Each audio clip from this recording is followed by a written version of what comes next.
Sir, मैं किरण देवी टनकपुर जिला 08 क्षेत्र से एक निर्दलीय प्रत्याशी हूँ, ग्राम सभा उचोली गोड से। मैं कोई बहुत बड़े सपने लेकर यहाँ नहीं आई हूँ। जो हमारी बुनियादी चीज़ें हैं एटलीस्ट वो तो हमको मिलें। तो जो मेरा सपना जो है कि हम जो बुनियादी तौर पर हमको जो हमारा विकास है वो पहले पूरा हो, बाद में बड़ी चीज़ें तो हम कर ही लेंगे अचीव।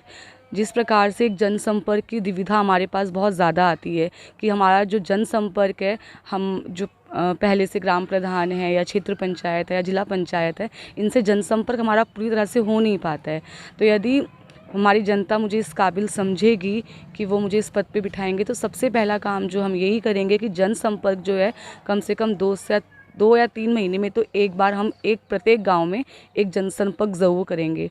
दूसरी चीज़ जो हमको समझ में आई कि हमारे गांव में जो बेरोज़गारी ज़्यादा है, तो वो मनरेगा के थ्रू अगर हम काम लेके आते हैं तो उससे जो है जॉब कार्ड्स पे काम हमें मिलेंगे, जिससे कि जो हमारा गांव का विकास वो तो होगा ही होगा, प्लस उसमें साथ मनरेगा के थ्रू, जॉब कार्ड के थ्रू जो हमारे गांव के वासी हैं उनको रोज़गार भी जो है प्रोवाइडेड होगा।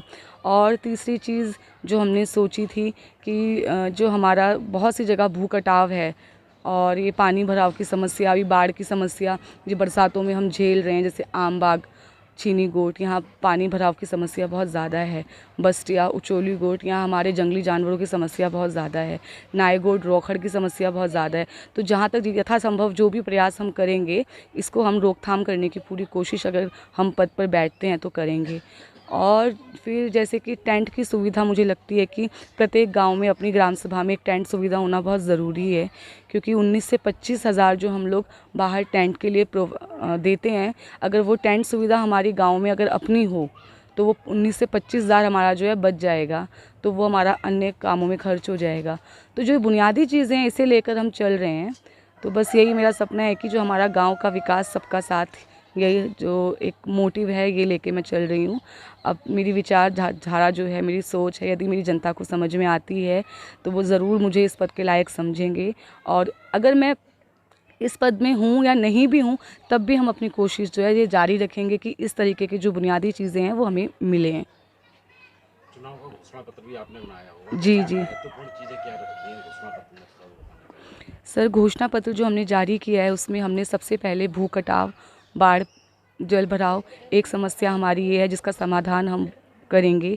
दूसरी जो हमारी जल संबंधी, स्वास्थ्य संबंधी और शिक्षा संबंधी में हमारा जो स्कूल्स हैं, विद्यालय हैं, वहाँ के पानी की व्यवस्था, वहाँ पे बैठने की व्यवस्था, दरी की व्यवस्था, शौचालय, सबसे मेन चीज़। ये हम जो बुनियादी चीज़ें हैं वो भूल जाते हैं, लेकिन शौचालय क्लीन होना बहुत ज़रूरी है।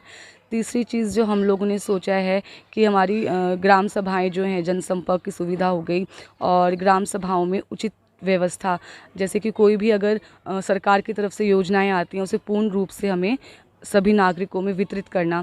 और ये पेंशन, एक एकल पेंशन जो हो गई, महिलाओं की पेंशन, बुज़ुर्गों की पेंशन, ये भी हम यथासंभव प्रयास करेंगे कि प्रत्येक व्यक्ति को पहुँचे। आयुष्मान कार्ड्स, इंदिरा निवास, जो हमारी मूलभूत जो मेरा घोषणा पत्र है उसमें भी मेरी मूलभूत जो ये योजनाएं हैं वही ये सब हम लोग लेके चल रहे हैं। सर, मतदाताओं से क्या अपील करना चाहते हैं? मतदाताओं से मैं सिर्फ एक अपील करना चाहती हूँ कि योग्य उम्मीदवार को ही आप चुनिए। ऐसा नहीं मैं आज आपको बोलूँगी कि आप मुझे ही चुनिए, ये मेरा कहने का हक भी नहीं है। मत अपना है, आपको 5 साल में सिर्फ एक बार ये अधिकार मिलता है, तो आप उस व्यक्ति को चुनिए जो उस पद पे बैठकर आपका विकास करने के लायक हो। ऐसे व्यक्ति को मत चुनिए जो आज आपके पास आ रहे हैं और कल के दिन वो आपको शक्ल भी ना दिखाएं। तो मैं तो यही कहूँगी, अगर मैं बनती हूँ या नहीं भी बनती हूँ तब भी हम ये जो योजनाएँ हैं वो सुचारू रूप से जारी ही रखेंगे।